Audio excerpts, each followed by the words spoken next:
विधि विवरण ग्रंथ अध्याय 31। योशुआ की नियुक्ति। इसके बाद मूसा ने समस्त इजरायलियों से यह कहा, अब मैं 120 वर्ष का हो गया हूँ और चलने फिरने में असमर्थ हूँ। प्रभु ने मुझसे कहा, तुम इस यरदन नदी को पार नहीं करोगे। तुम लोगों का प्रभु ईश्वर तुमसे पहले यरदन पार करेगा। वह तुम्हारे लिए उन लोगों का विनाश करेगा और तुम उनका देश अपने अधिकार में करोगे। योशुआ यरदन पार करने में तुम्हारा नेतृत्व करेगा, जैसा कि प्रभु ने कहा है।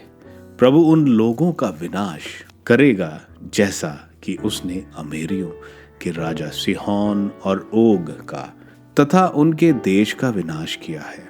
जब प्रभु उन लोगों को तुम्हारे हवाले कर देगा तो तुम मेरे आदेश के अनुसार ही उनके साथ व्यवहार करोगे।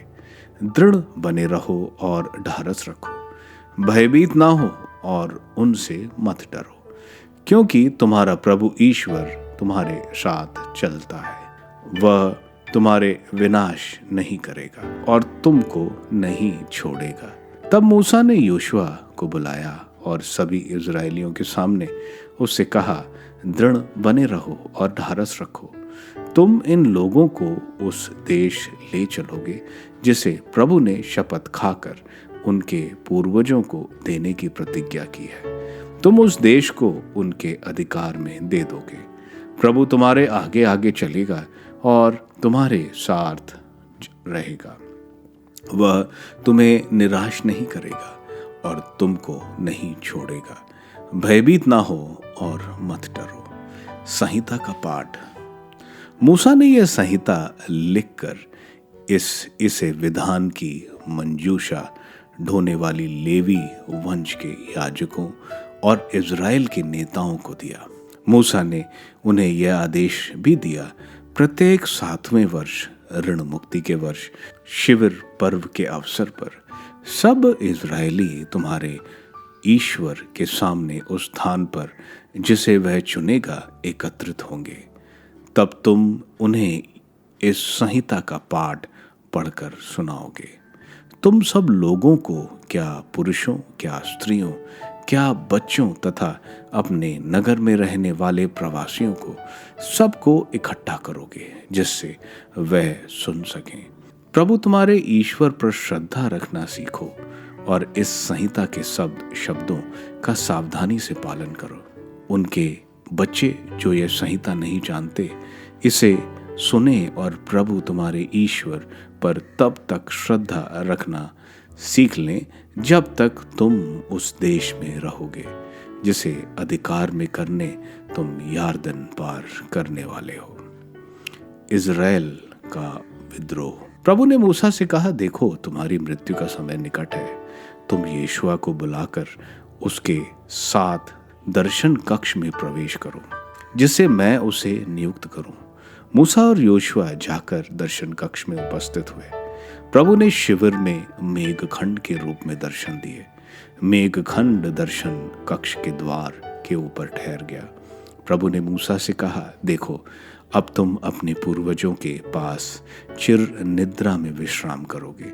इसके बाद ये लोग उस देश के पराये देवताओं के अनुयायी बनकर मेरे साथ विश्वासघात करेंगे। जिसमें वे प्रवेश करेंगे वे मुझे त्याग देंगे और वह विधान भंग करेंगे जिसे मैंने उनके लिए निर्धारित किया।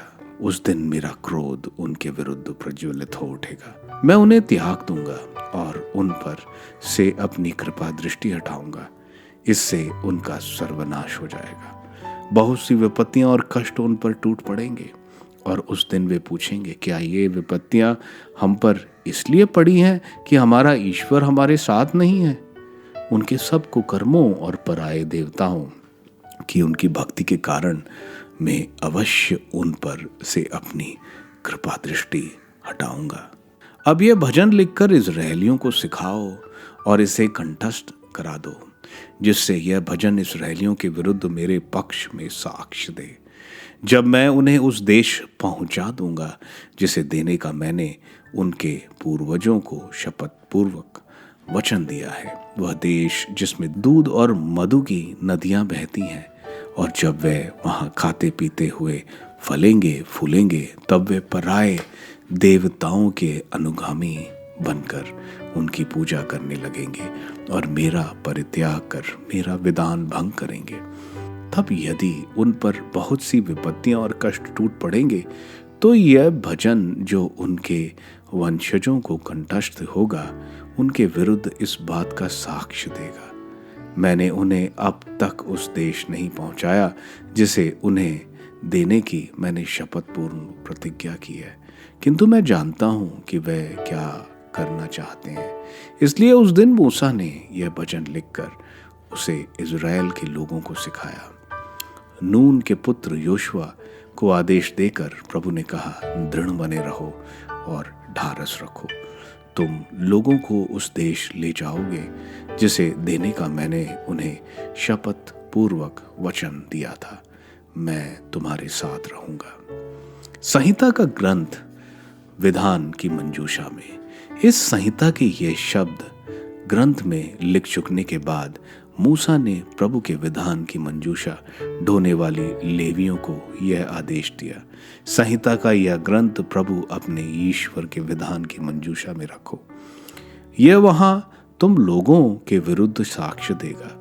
मैं तुम लोगों के विरुद्ध और हठ धार्मिकता से परिचित हूं। देखो, आज जब मेरे जीवित रहते ही तुम लोग प्रभु के विरुद्ध विद्रोह करते रहते हो, तो मेरे मरने के बाद तुम और अधिक विद्रोह करोगे।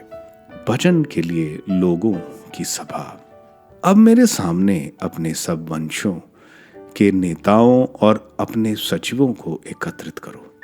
मैं उन्हें सुस्पष्ट रूप से ये शब्द सुनाऊंगा और उनके विरुद्ध आकाश और पृथ्वी को साक्षी बनाऊंगा। मैं जानता हूं कि मेरे मरने के बाद तुम निश्चय ही कुकर्म करोगे और मेरे बताए हुए मार्ग से भटक जाओगे।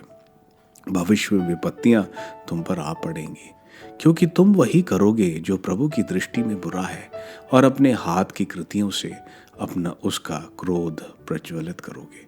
इसके बाद मूसा ने सारे इस्राएली समुदाय को यह भजन सुनाया।